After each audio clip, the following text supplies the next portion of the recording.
Less than 24 hours, Georgians will be under a shelter-in-place order. McDonald, though, said he did not know the man was handcuffed and was trying to use his foot to pin him to the ground so he could be handcuffed. If your friends, neighbors, or local organizations are not complying, report them to us.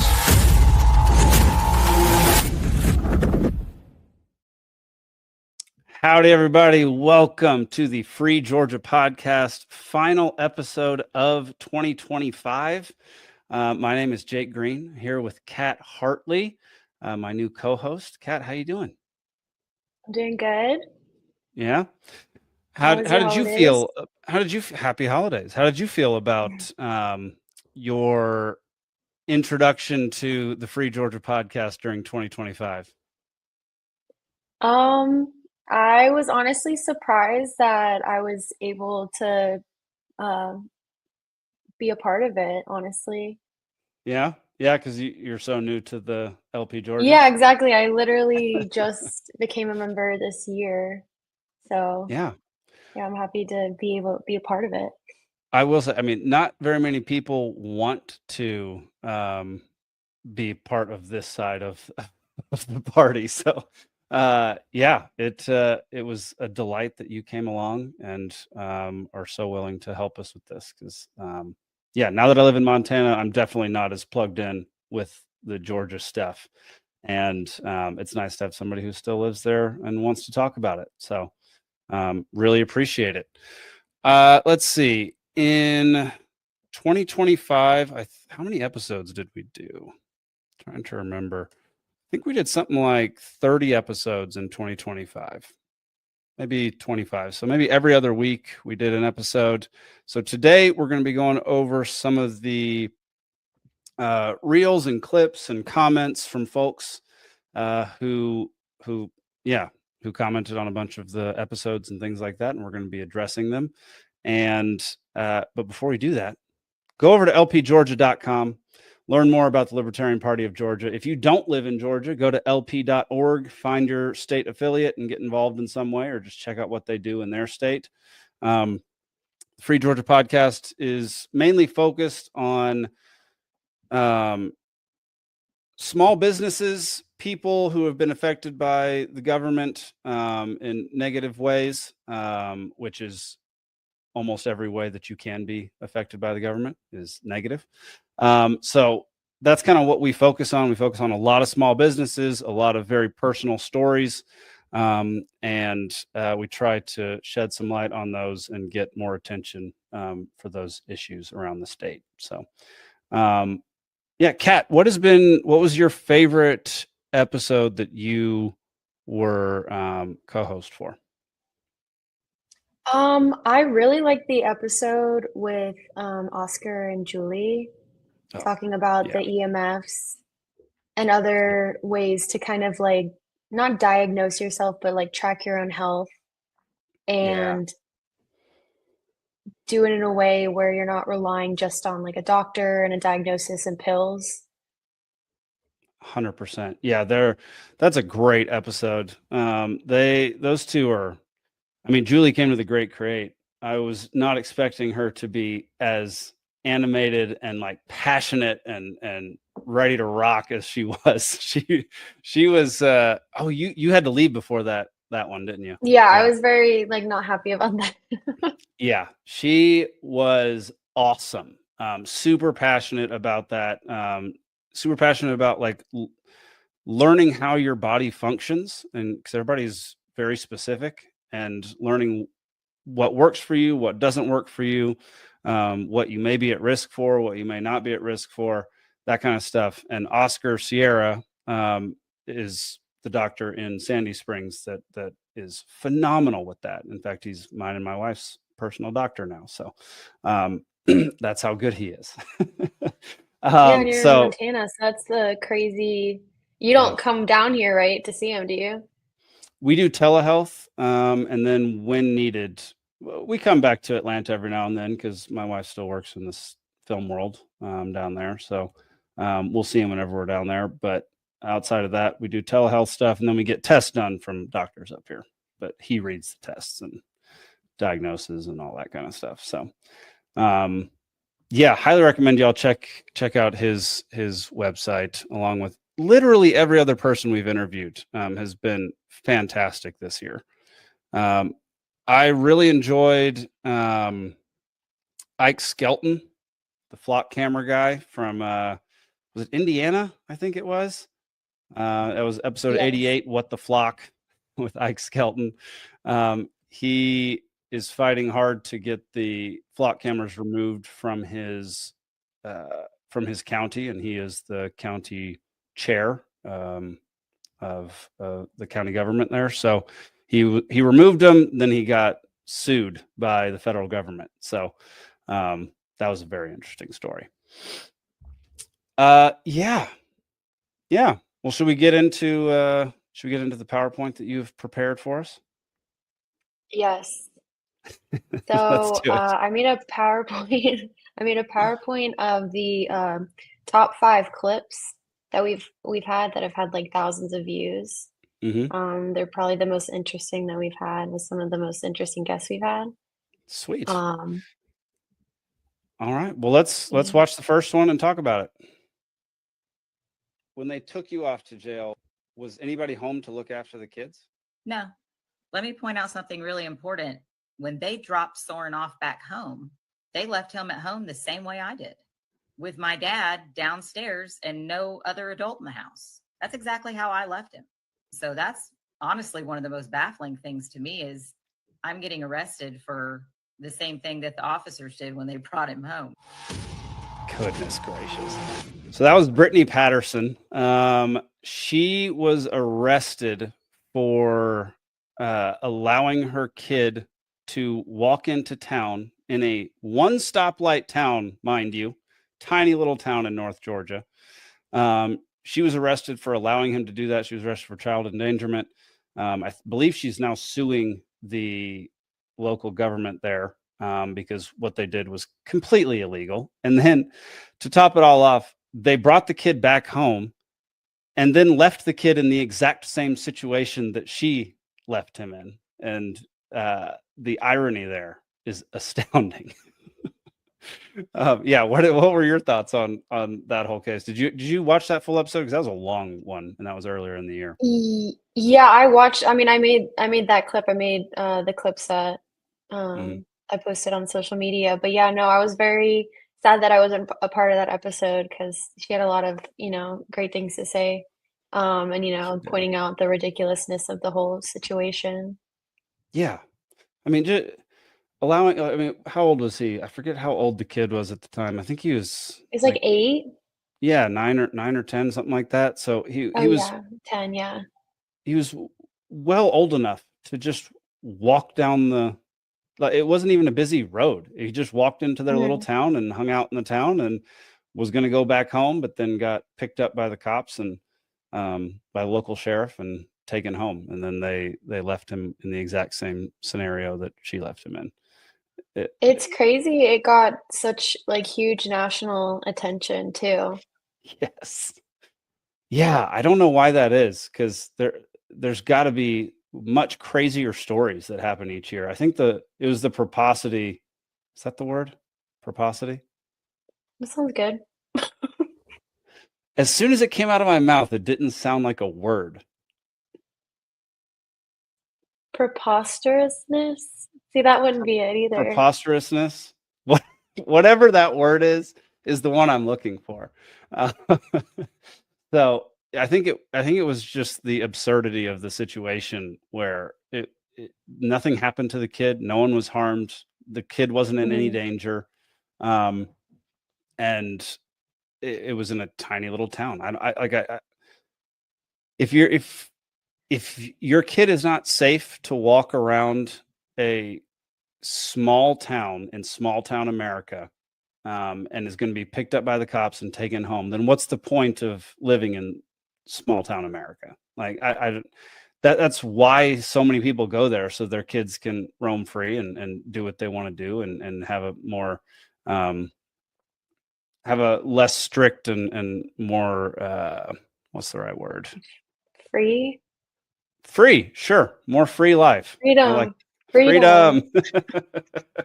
So yeah, that was a great That was a great episode. That was I forget which episode that was. Let me pull It it was up. more in the beginning of the year. I think it was like in like March or April.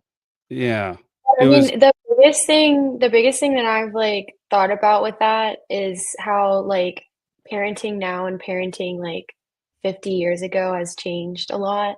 Like my mhm, grandma used to talk about all the time how like during the day, like on the weekends or in the summer, like her mom would just kick her out of the house and lock the door and yeah. she'd be gone until the street lights went off, you know? So the Yeah. expectation now is that you have to have your child like next to you 24/7. You can't leave them, you know, or else you're a bad parent. Because like, what if Yeah. they, you know, do this or what if they, you know, fall or get hurt or this, and that? Do you realize how many times I got hurt as a kid growing up because my parents weren't there to keep me from like falling flat on my face or riding my bike off a ramp that I constructed out of a 2x4 and some bricks? Like, it's amazing I'm not dead. But that's kind of part of growing up. Like allowing, if you don't allow kids especially to make mistakes and learn from their mistakes, then you're producing a weaker and less prepared generation. And so like having the state intervene in all of this and just intervene in regular everyday living is wild. That is seems to be okay with people. Obviously not too many people because this did make national news. So Right.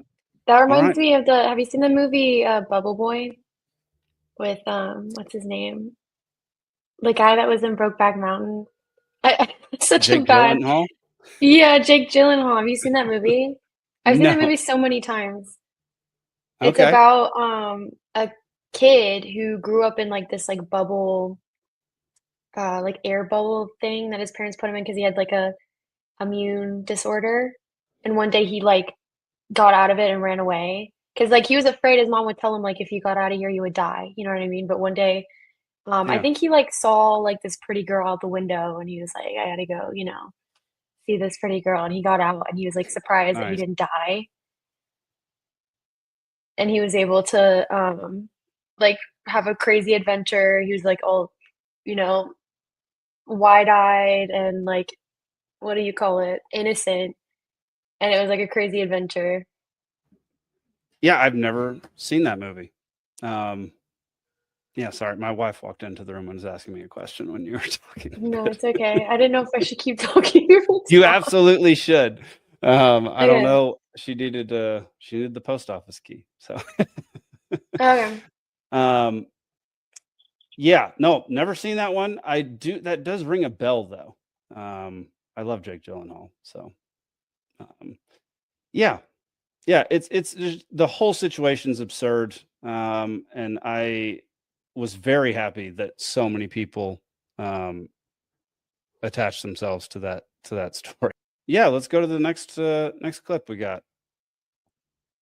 Pause it. Oh, sorry. From the moment It's okay. Let's go back and then let's make it a little louder. Let's turn it Okay, up all the gotcha. way. Yeah. Perfect. Okay. So this All right. is Mark Swanson. Sweet. This is like the first clip I ever made for the Sweet. podcast. Okay. Can you give us an update Oh on wait, what's that's not it. happening? 1, 2, 3. Okay. Can you give us an update on No? what's happening? Hold on, I just had it. When they took you off to Oh, maybe this one's the next one. Okay, sorry. This one's Jennifer Williams, right? Yeah, this is Jennifer Williams. Can you give us an update on what's happening with the Tims? Yes, they were looking at 80 years in prison for a crime that never occurred because they were seeking help for their baby, their medically fragile baby. They were arrested. They were indicted through a grand jury. So they had their criminal trial and they got a unanimous not guilty verdict from their jury. There we for go. every single charge. It was scary. You don't know what people are thinking. So every day when people wanted updates, like, what do you think the jury's thinking? I'm like, I don't know what the jury's thinking. Like, I know the truth and I can see the facts. And they had amazing attorneys and they had a beautiful, fair judge, the kind of judge that was meant to be a judge. Suzanne Smith. That's awesome, because you definitely don't always get that. I imagine the moment right before the verdict was read, that's got to be one of the more intense moments, to be sitting there waiting to know if you're going to be going to jail. I don't know how in the world they held their composure. Yeah. Nice. Yeah, that was about the Tim's case here with DFACS here in Georgia, which is basically Child Protective Services. And they took the Tim's kid away from them because they thought some child abuse pediatrician said that they were abusing their child. And so there had to be a whole investigation. Turns out they weren't. Their kid had a medical disorder where it was very easy for them to be injured, super easy for them to be injured. And so in the end, the Tims got their child back, but it was like 2 years later. It was horrible. And these kinds of things happen all over the state of Georgia. And there are definite signs of some type of manipulation of the system, and kids tend to disappear in this system as well. And there's lots of rumors and allegations as to what happens to those kids. But fortunately, best case scenario in this particular circumstance, considering who all was involved, the Tims got their kid back and are now a restored family, which is phenomenal.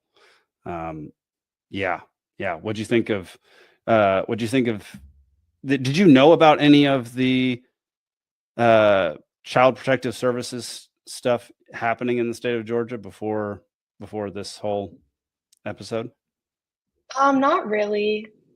On a personal note, actually, DFACS did good for me. So honestly, I never heard about that. But obviously, like, you have done a lot of interviews with Jennifer and Gretchen and others who have, pointed out many cases where it hasn't gone well. So obviously, there are good things that happen, but also just because, there are good things that happen doesn't mean it's always good, and that we should just let the bad happen and let the corruption happen. Yeah, 100%. All right, let's go to the next one.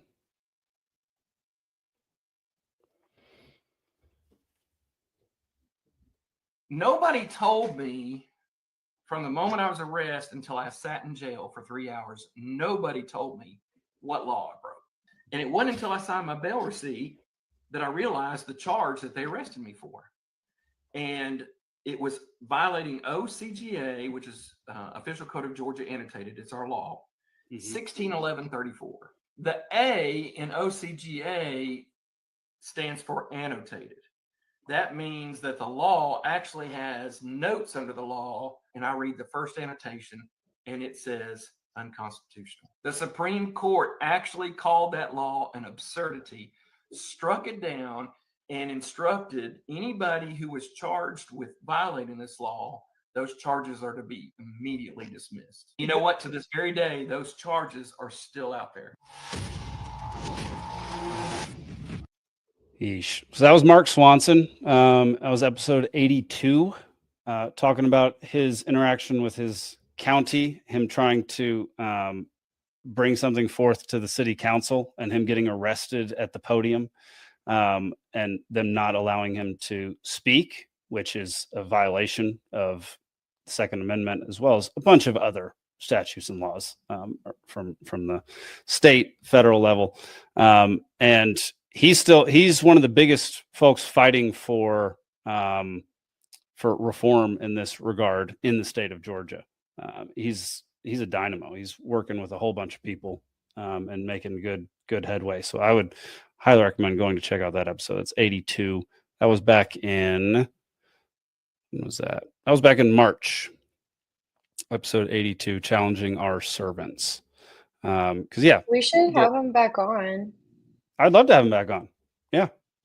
Because isn't he suing? What's that? Isn't he suing? Yes. That county? Mhm. Yeah. Broward County, I think. I can't remember which county, but yeah, I would love to have him back on. I'm sure he has updates for us and could give us a little more insight into what's going on. Yeah. All right, let's go to the next one.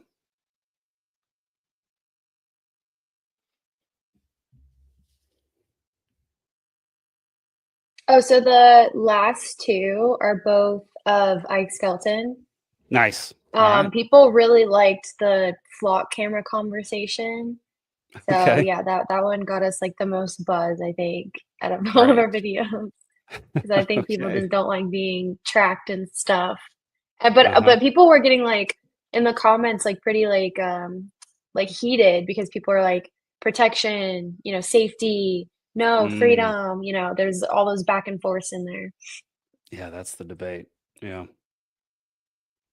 What these things do is they're automatic license plate readers. Not only does it look for the vehicles of potential criminals, they take a picture of everybody, everything that goes by them. They take a picture of it and they store it in a database. The government does not operate the cameras. That's all done by Flock. The database is stored by Flock, but the law enforcement has access to that database. They can look through that database and not only find those few people that maybe they have warrants for, but they can start tracking anybody they want to, finding where you've been, where you've gone, and they don't even have to have a warrant to do that. That is completely unconstitutional, against our natural rights. It's not okay for that to happen.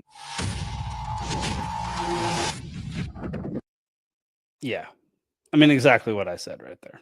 Not okay. They can't be doing that. That's insane that the government has hired out a third-party company to collect data on every single move you make in a vehicle around the entire United States, and there is virtually no recourse against it. There's virtually no to fight against it. You don't get a day in court if you want to challenge it. The company basically tries to force you to pay the fine and then move on. And we've had a whole bunch of people on the show talking about this. And the biggest one who's making the most headway in Georgia is James Dutton. But Ike Skelton is up in, we said Indiana, right? Indiana, yeah, I think so. I No, think it's that doesn't Indiana. sound right. Doesn't I sound thought it was right. like Missouri. Yeah, that could be. Yep. Camden County, Missouri. You're right. Yeah. Ooh. You got a And he better was your memory. favorite. Whatever. Oh. Yeah, what are your thoughts on the flock cameras, and like because there is that debate of whether or not it provides a service by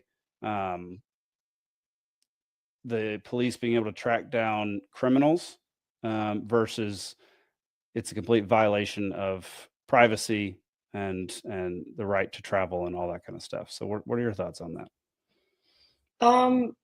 I just don't know how we're gonna like reverse it. I don't Mm, know like if people care enough to, get rid of all of those cameras mm, and yeah. how many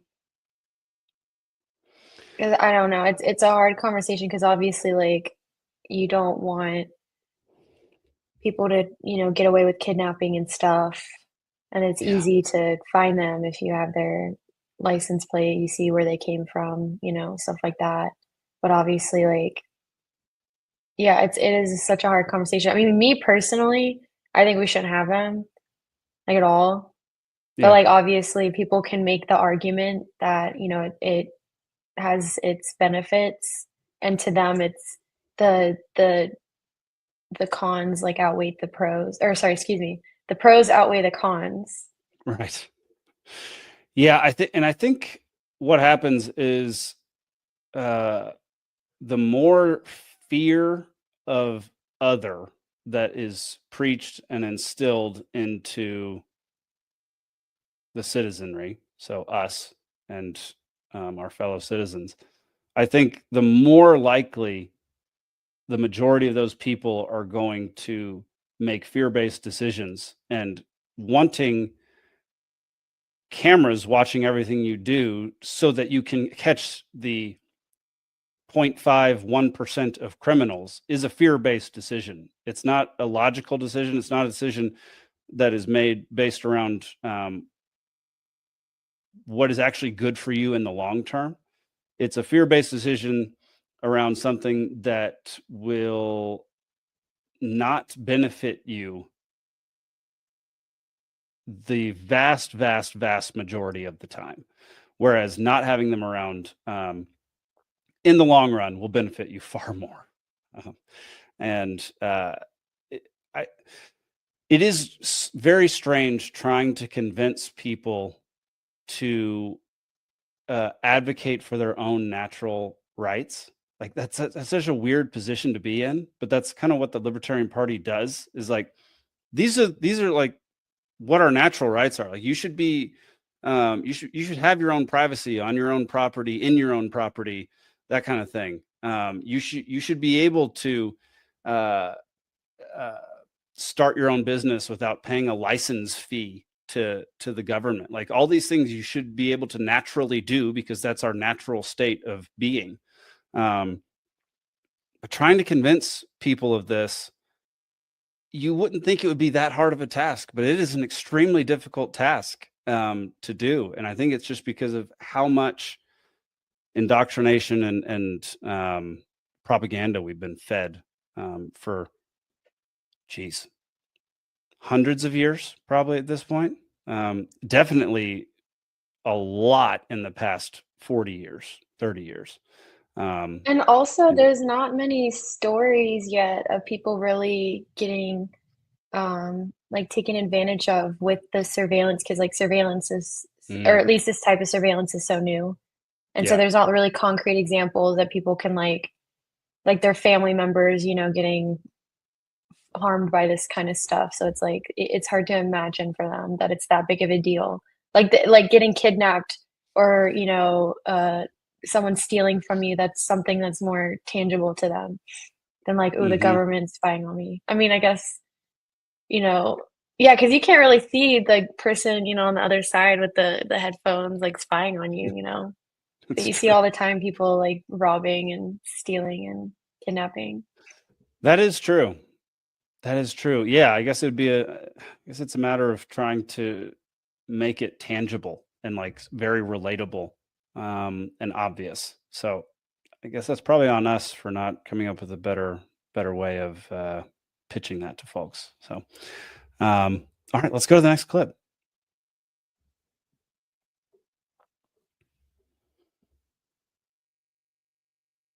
I've always been concerned about government overreach. When I got into office, I found out that this camera existed. It was brought to me by a citizen. I didn't really even know what flock cameras and automatic license plate readers were. And I started looking into it more, and I realized that, wow, this is nothing more than a very effective surveillance system that, if fully implemented across the country, they will be able to track every single American anywhere you go at any time they want to, for any reason they want to track you. And you'll never know it's being done. Yeah, it astounds me that somebody can watch that clip and not come to the conclusion of this is terrifying.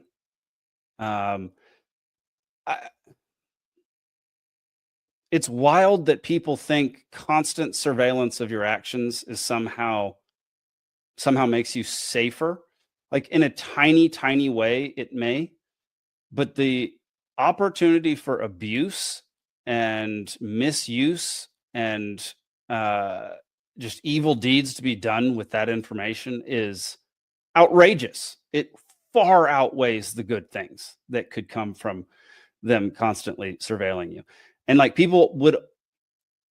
feel like people only want this kind of thing when their team is in charge, when their team is in power. And then as soon as it goes to the other team, they're like, no, we got to get rid of this stuff. This is exactly what happened with the flock cameras recently. Democrat cities have been shutting down flock cameras because ICE has been using them to target illegal aliens in the country. And so you see this insane reversal where Republicans are now saying, we need to turn the flock cameras back on, which Republicans used to be against it and Democrats used to be for it. And now it's flip-flopping because, oh, now who's in charge?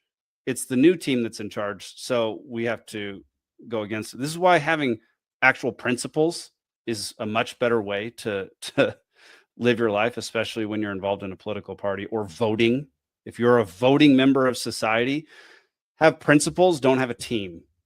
Like that's what I got to say about that. Like it's all of these things can be used against you at any given time if somebody comes into power that believes the exact opposite of what you believe.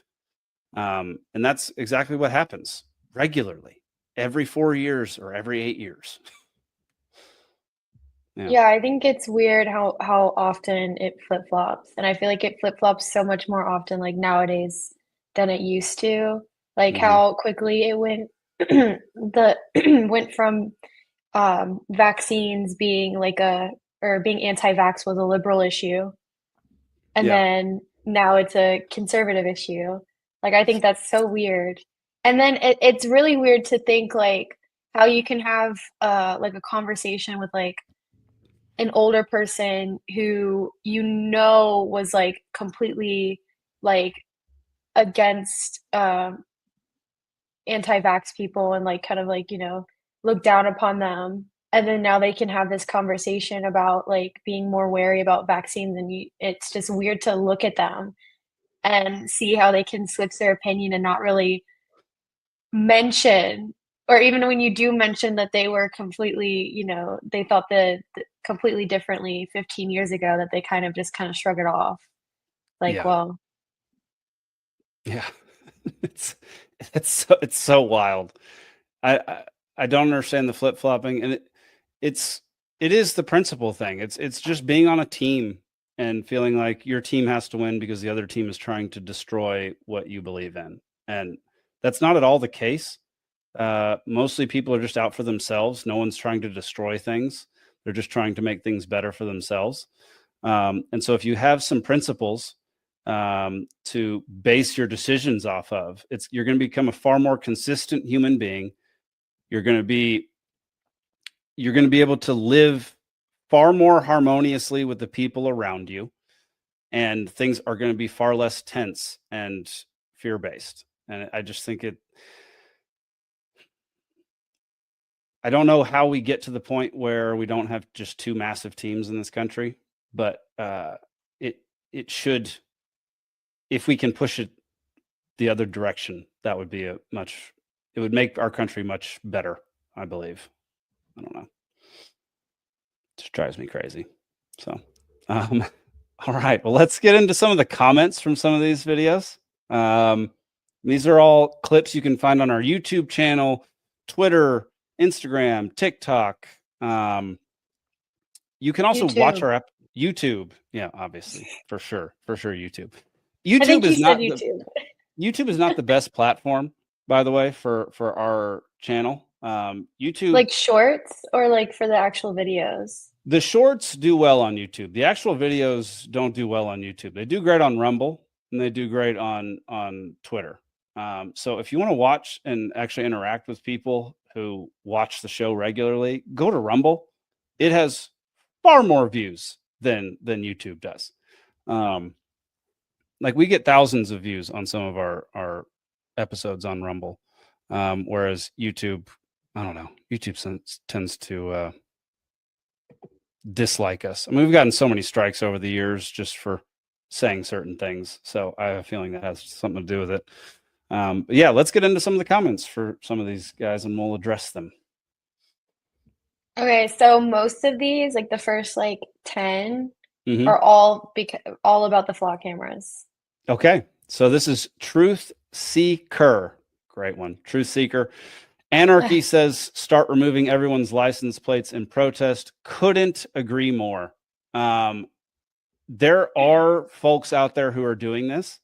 There are folks out there who will not apply for a driver's license, don't have license plates on their cars. And what they do is they become incredibly familiar with the arguments, both constitutionally and based on state laws, against having to being forced to have a license plate and a driver's license, which I'm not well versed on. I don't know what the full-on arguments are in order to convince a cop not to give you a ticket, but there are people out there like that. I forget one. There's a libertarian who's pretty famous for this, but he lives without a driver's license or ever registering his vehicle or license plate, and he travels all over the country. I don't know how he does it, but he does, and it's definitely doable. So I'll try to figure out. What's that? Where does he live? Good question. He contacted me. I think he wants to come on the show at some point, so we'll probably have him on the show soon. But I'll try to put a link to his website down in the comment section for this episode so that y'all can go check that out. But yes, start removing your license plate and protest, but only if you're willing to suffer the consequences. Also try to learn the arguments against being forced to have a license plate, because it's idiotic. Yeah. What's the next one? Oh, geez, there's a whole interaction. Yes. All right. There's so many of them. All right. I'm going to be Hank. You're going to be Tyler Bobo 6. Hank says, if this was used to protect people, so many children would not be being abused, and so much would be different if evil people didn't have control of these technologies. Good excuse to take freedoms away that millions died for. Good excuse. Saving children who are being sexually abused is not an excuse. That's a reality. Our country is full of people abusing children more than any other country. Let that sink in. Okay, pause. Is that true? In any other country? There's no way. There's no way that's true. I mean, it could potentially be true, but let's be real, it's probably not true. Anyway, keep going. I think it could be handled with a pedophile open season.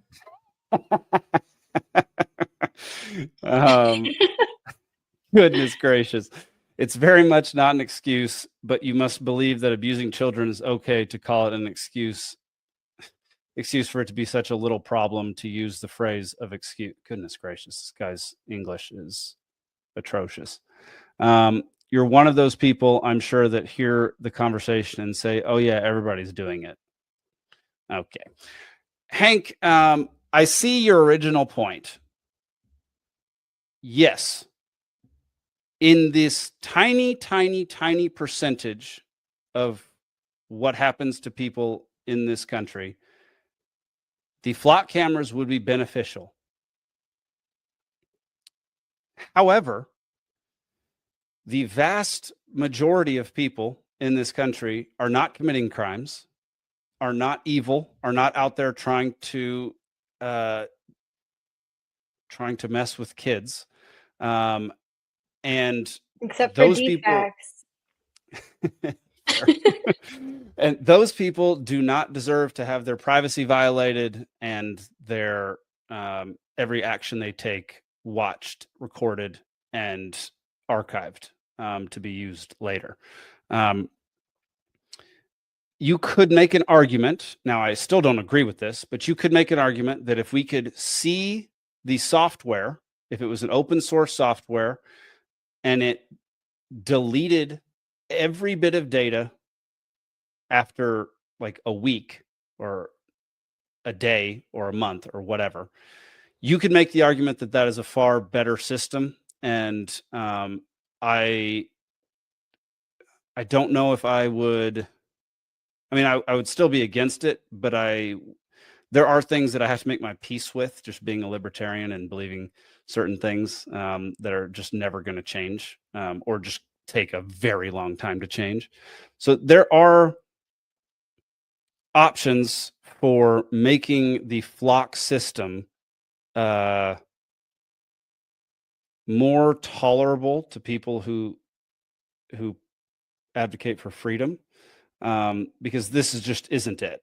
Like, just having cameras running 24/7 to a third party company that keeps the data and doesn't allow you to have your day in court if you're getting a ticket or what have you, that's not okay. Like that nothing about that.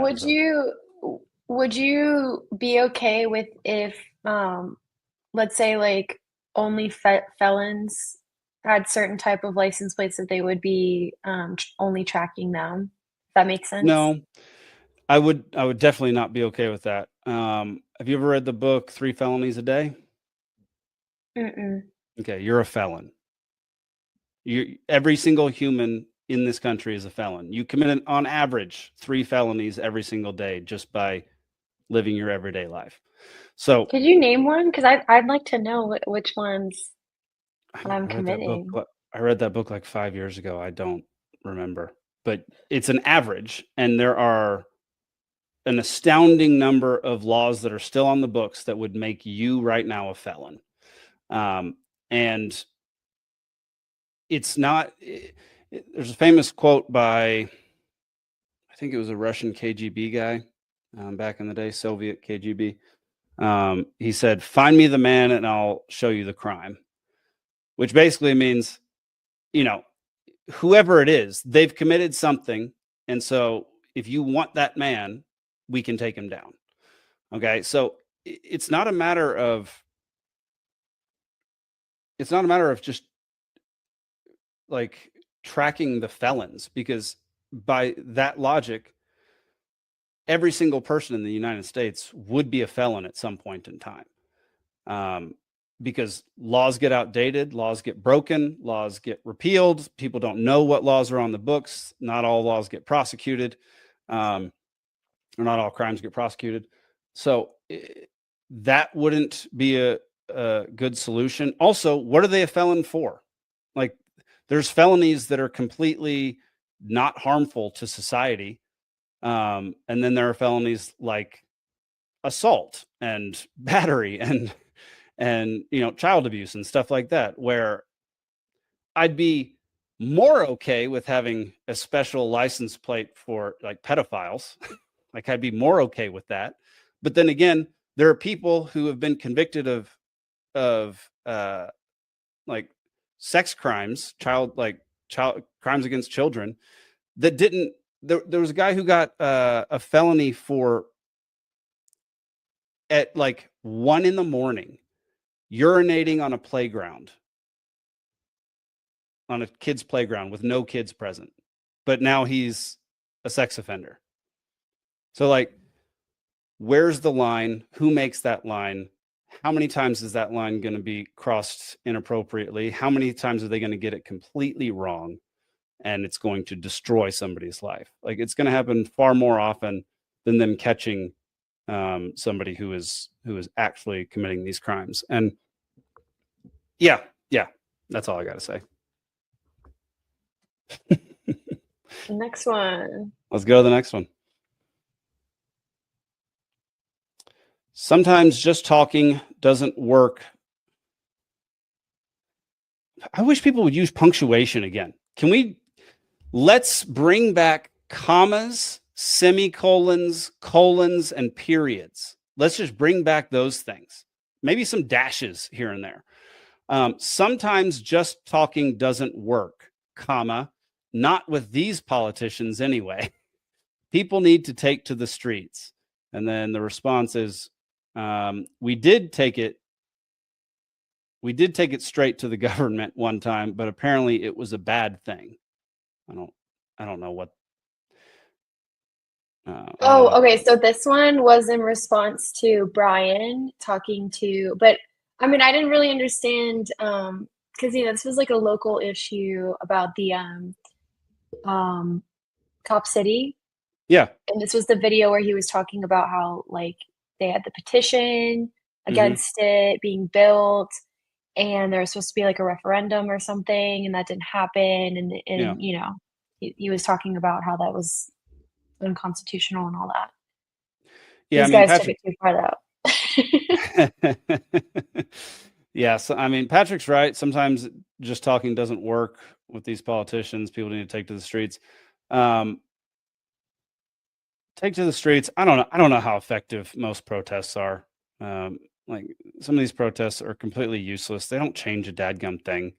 Yeah, and sometimes there are people that show up that literally like escalate it so far that it does the complete opposite. It makes it Yeah. seem like, the people protesting are, radical and Yeah, just they can be really co-opted, illogical. they can be manipulated. Like there's what's the whatever, I can't remember a specific term, but yeah, these things are not always indicative of the actual things that the core crowd is actually trying to advocate for.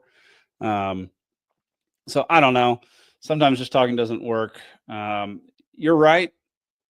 This is why, like, I make documentaries, I make podcasts. I try to get more and more people to see what is going on in relatable ways with relatable people, compelling stories, and like demonstrating why half these things are incorrect and wrong, and we should change the laws in the state and the country. So yeah, I mean, I think action is always better than words, but that doesn't mean protests are all that effective. Like, there have been a few over the years that have been super effective, but they're the vast minority.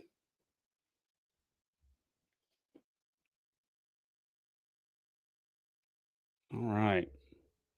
So this one was about Ike Skelton. Okay. Okay. So the Savvy Travel Hub says you are in government. So who is they? Well, for one, government, there are dozens of different kinds of government. There's your local city government, there's your county government, there's your state government, there's your federal government, there's all the bureaucracies that are scattered throughout. I mean, there's something like 500 bureaucratic organizations in the federal government, most of which you've never heard of and you would have no idea existed, but they do stupid things that are useless. So saying you are the government, so who is they, is I mean, it's a strong, like, it's an incorrect question. Like, he isn't the government. He is trying, you can fight something from within. So him being part of his local government is a good thing if he's actually fighting for more freedom and more liberty for these people. So he is a county city council member. Dadgummit, why can I not remember what his actual title was? Yeah, I think that's what he is. Yeah. The county commissioner of Camden County, Missouri. And he is fighting against the federal and state governments. So he is a tiny, tiny government fighting against two much larger oppressive governments. And that's okay. That doesn't make him the same thing as the state government and the federal government. That's the answer to that question. That's an easy one. Stupid question, Savvy Travel Hub. Do some thinking. Jonathan Mills says, zero expectation of privacy in public. You can be filmed and tracked with zero permission. It's covered under the First Amendment. Not true. Not true at all. There are so many states that require two-party consent. So many states. It depends on the state. It completely depends on the state. You do have, you can have expectation of privacy in public, and it depends on what you're talking about. Like, you can't record audio of somebody in Montana without telling them that they're being recorded. And that is a state law protecting privacy in this state, protecting your rights in the state. And so when I'm doing my work, so I do a lot of promotion work, and I, go take pictures of people like out, and like I have to tell people because it's not going on like social media or anything. But if it's going on social media, like I have to tell people, and like if the company that I work for was gonna post it, they would have to get like a written like consent to post the content that I get on while I'm working. Without a doubt. I shoot documentaries. If I don't get them to sign something saying I can use their name, image, and likeness on camera, then I have to blur their face every time. So this is not, you do have expectation of privacy in public. It's just not the same as if you're on private land. If you're on private land, depending on where you are, like if you live on a busy street, if you're in your front yard, you don't have expectation of privacy. Like that's just how it is. Like, but it's still your land and you can do whatever you want. Or you should be allowed to do whatever you want on your own land. But when you're in public, you do have a reasonable expectation of privacy, and that reasonable, I mean, it depends on local laws, state laws. But that is not the idea that you don't have any privacy in public because of the First Amendment is stupid. That's a bad argument, and one that can be disproven with like the most cursory Google search. Just search privacy laws in different states, and like what I think people misunderstand is somehow the federal government is the end all be all of lawmaking, whereas what should be happening is the states, and this is how our government was set up, the states have more power over their citizens than the federal government. The federal government was only there to protect people's constitutional and natural rights. That's the only reason the federal government ever existed to begin with, was for that specific purpose and nothing else. It was up to the states to determine how their citizens were treated, and it was up to the citizens to vote on that. And so each state went their own route with all these different things. Montana's a two-party consent state. I know California is. I don't know about all the states. I don't live there. I don't do my research on all these. Georgia is not. Georgia is not a two-party consent state. You can record somebody's audio, but you cannot publish it in like a documentary format or a podcast format or what have you. So there's just a whole bunch of laws that would disagree with that statement. Just a whole bunch of practical life examples as well. So let's go to the next one. Oh boy. Flock helps catch criminals. The average Joe is simply not important or interesting enough for law enforcement or anyone else for that matter to track. They don't care that you left town to cheat on your wife. They care that the guy in the car next to you is wanted for murder. Jared. So this is a long conversation. So you want to, or not long, but like there's a back and forth with him and one other person. Oh, I don't need to see I couldn't fit it in this slide. Okay. Oh, is it on the next? Oh, geez. Goodness gracious. So basically the other person is saying like, yeah, but you know, the cops can, you know, do illegal searches of those, like they can track you without a warrant if they wanted to. Yep. And then he's like, well, that's illegal and that doesn't happen. And another person's like, yeah, it does. It absolutely does. And he's like, just because it's illegal doesn't mean it doesn't happen. Oh, and then Truth Seeker. Oh, he's here. He's in here too. Oh yeah, Truth Seeker. How about that? 99% of people are not criminals, and I would rather take my chances with criminals than trust law enforcers and a corrupt justice system. Criminals cost far less than law enforcers, judges, and courts. Gosh, I like this Truth Seeker guy. He's great. Completely agree. Completely agree. Dadgum. Just the first comment was, go back to the first one. The one before this. Yeah. Let me reread it real quick.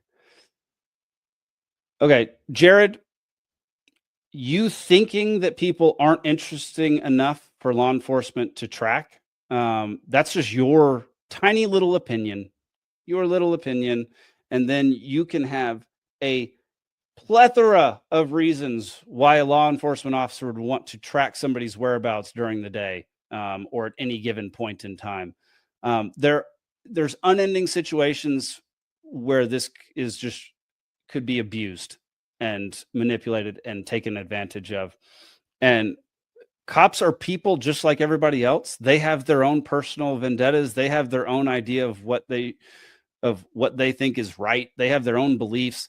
all of this can be used on a personal level by every single person in law enforcement. Like that, it's just a bad argument. And you can go back and listen to all the things I've already said this episode about this. So yeah, let's go forward 2 slides.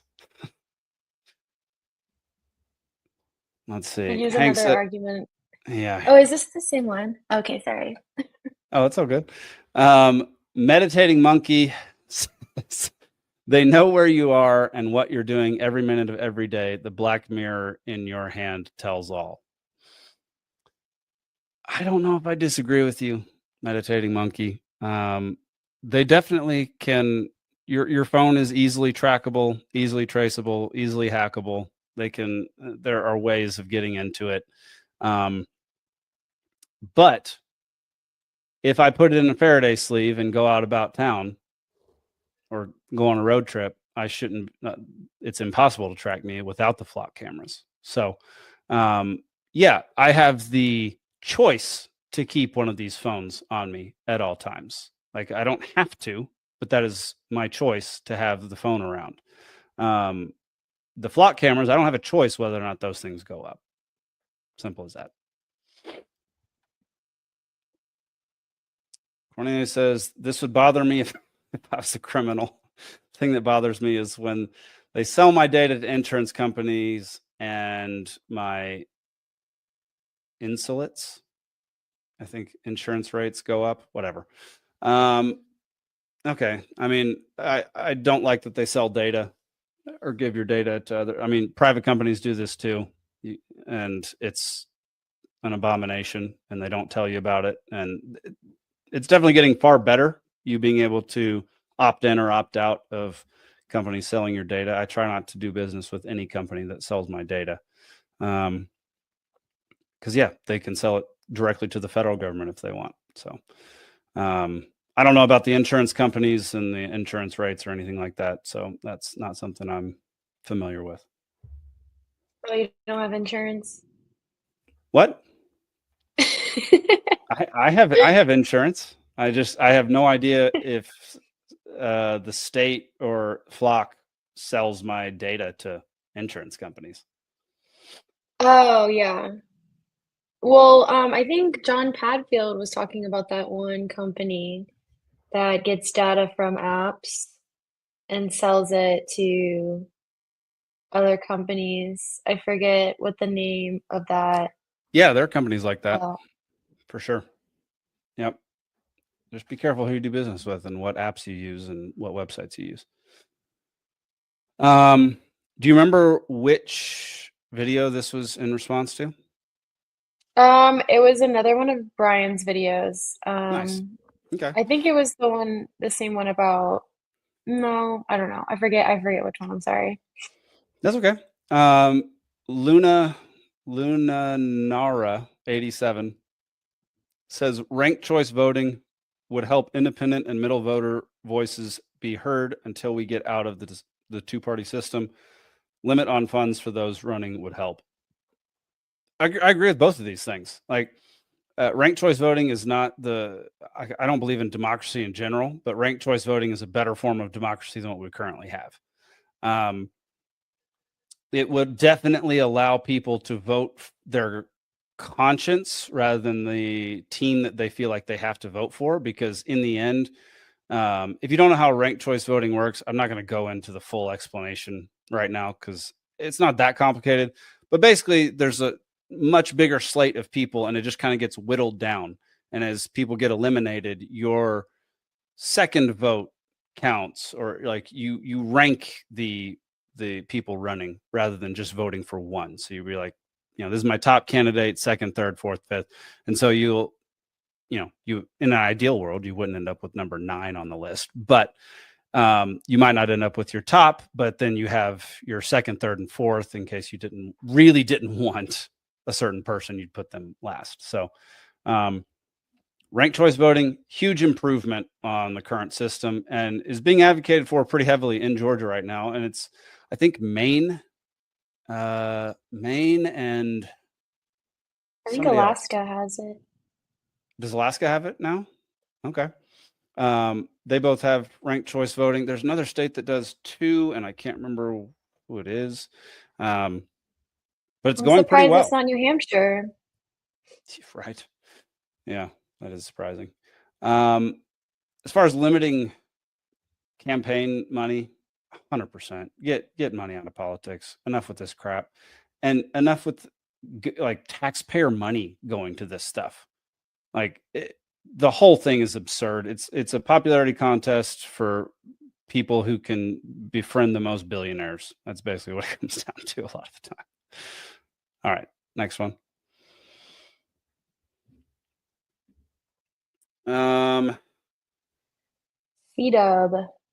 C-Dub says ranked choice voting typically elects leftists. It shouldn't work out mathematically, but that's the trend. Okay, so I looked into this.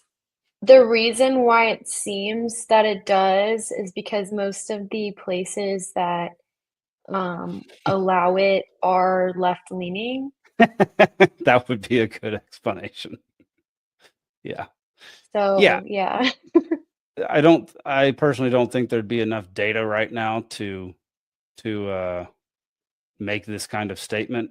Yeah, I mean, if ranked choice voting is implemented mainly in left-leaning states or cities, then obviously it's going to be more leftists or lefties that are elected.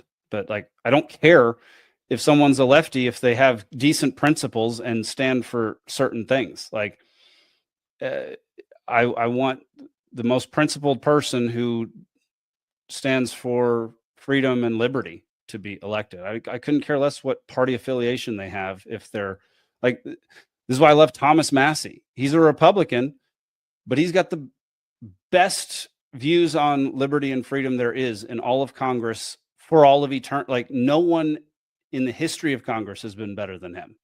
And he's a Republican and I'm not, but I would vote tomorrow every single day for him for president. Like, yeah. And he's a Republican. So.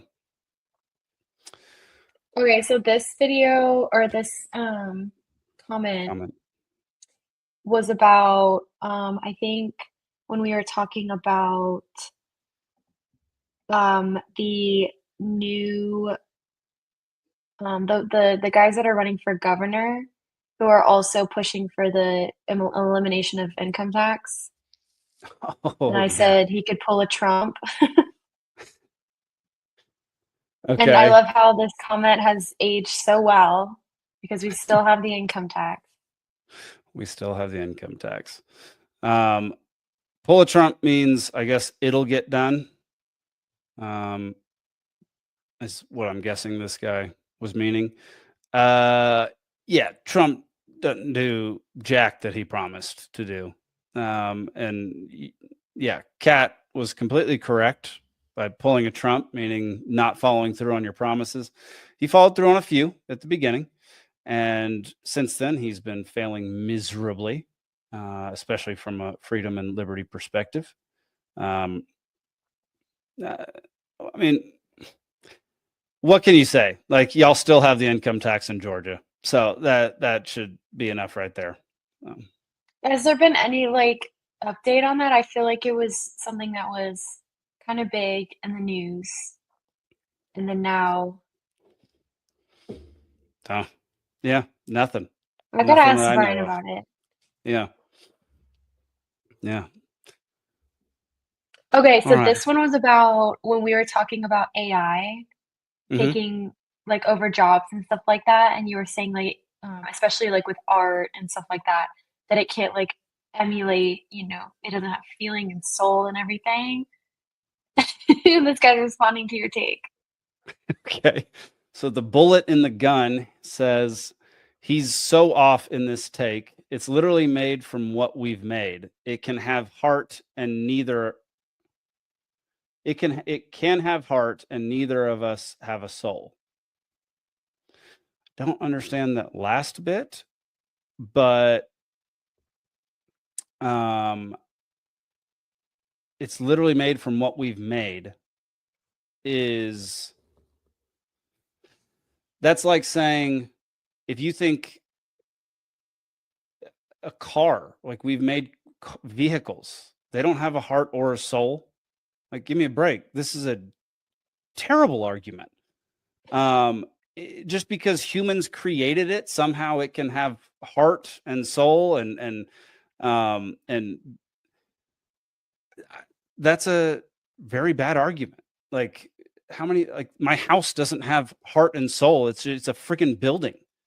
When it comes to art,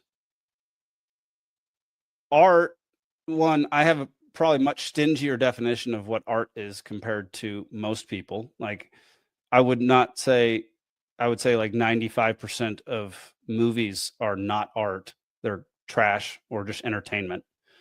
They fall in two categories: trash or entertainment. But just because humans created it and something is made from what we produced does not mean that it can have the same essence or the same characteristics that humans have. Like, we're sentient. Like, we have thoughts and ideas and emotions and values and just a enormous amount of other facets to us. Whereas a piece of AI art is just an algorithm that someone put together that created some ridiculous thing on the page or on the screen or what have you. I use AI. I use it like a tool because it's just a tool. It's not art. It's something that can be used to benefit us in a whole bunch of different ways. Also, I think AI is a misnomer. I don't think any of this is AI. I think it's just algorithms that people made. I don't think there's any intelligence involved in it. It's like sentience or anything like that. I think it's just code. That's basically all it is. Someone designing some code to develop something and have. I mean, that's what we are. We're just a bunch of code. DNA code. In a way, we're a bunch of code. We're a bunch of code that can think illogically, think logically, have a whole bunch of different emotions, do things that are completely stupid and self-destructive, or do things that are incredibly beautiful. And I mean, we share characteristics. Do we share characteristics with AI? For sure. We also share characteristics with a monkey or a dog or a friggin' ant, or a piece of dirt. Like, we share characteristics with everything on Earth.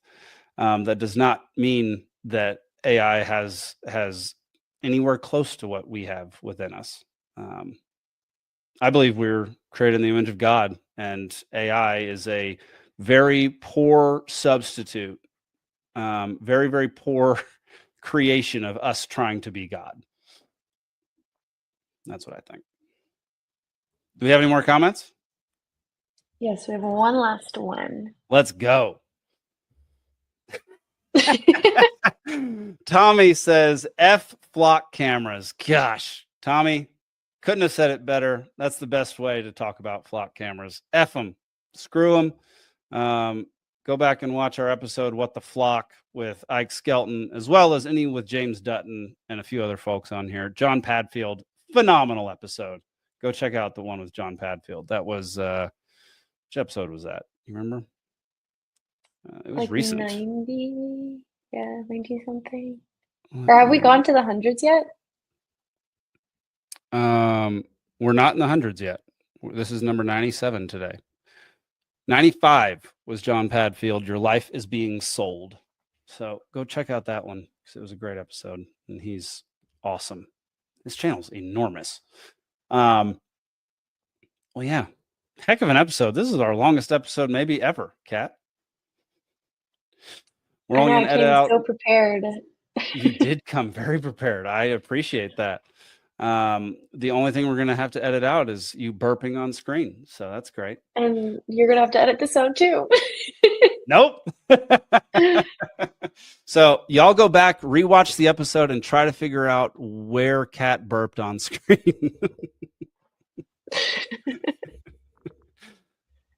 Y'all aren't gonna find it. You're I evened it out.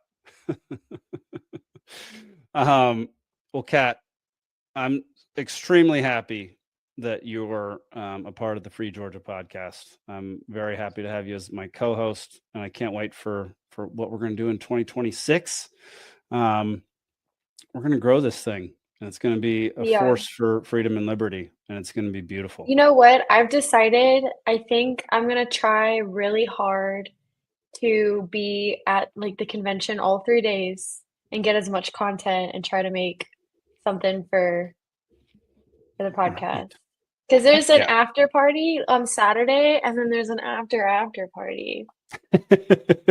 Is this the convention in Georgia or the national? Yeah, the Georgia convention. So I've been trying to ask Brian about like what is really planned, and they haven't gotten everything settled yet. Okay. And it's kind of scary because it's in what, 2-3 weeks? Less than 3 weeks. Yeah, that seems. And they're like, there's a poker tournament, and I'm like, heck yeah, I love poker. Like, but they're like, there's not going to be a prize, and I'm like, no one's going to play if there's no prize. Like, correct. I wouldn't play. Exactly. So I was like, you need to get a prize, and he's like, well, gambling's illegal, and I'm like, well, you don't have to. I mean, he's like, you gotta, it's a fundraising thing, so people have to put money in, and if you're putting money in and then getting a prize, like that's illegal or whatever. But I feel like there's a way to do it. If the prize isn't money, though, can it be done legally? That's a good question. Go watch I'm Molly fighting for that poker tournament. I'm fighting go watch for Molly's that. game. What is that? It's a movie. You'll Okay. You'll get some ideas because she But ran. Doesn't tell me what the Georgia laws are. Go watch Molly's game. I can't remember how she got around this, but for like a decade, this chick ran the highest profile poker game in the United States. And it was not illegal, but it was in states that didn't allow gambling. It's a Jessica Chastain movie, and she's awesome in it. If we did Bitcoin, you think that would? I like this. If we did Bitcoin, let's talk after the show and discuss this later. But yeah, I think the listeners would be so interested in this, though. But we'll save it. Yeah, we'll do another episode before convention. We can talk about the poker game. Go to lpgeorgiaconvention.com to check out the LP Georgia Convention because it's coming up soon. It's in January, and it's a lot of fun, y'all. It's a great venue, great people, a lot of good stuff going on. It's 3 days of mostly excitement. And there, like any convention, there's some boring parts. This is a big one. Like I'm excited about it, honestly. Heck yeah. I wish I could be there for it. Sadly, I'll be up here working. So, Kat, what's one thing you're looking forward to in 2026 besides convention? I'm looking forward to having John Padfield back on. Okay. I'm looking forward to having all the guests that I've missed throughout this year that want to come back on again. Having them come back on and me like being able to talk to them. Nice. I'm excited about that. Heck yeah. Yeah, I'm excited for that too. I'm excited to grow this channel on all platforms. I am super excited to go to national convention and have a setup where we do some live shows there. And we'll talk about that after we get off the air as well. So, yeah. Thank y'all so much for making 2025 a huge success for LP Georgia and for this show. We really appreciate everybody who comments, who subscribes, who interacts with us, and just who watches and listens to the show. So I think that'll be it for this episode, and we'll see y'all in 2026. Peace.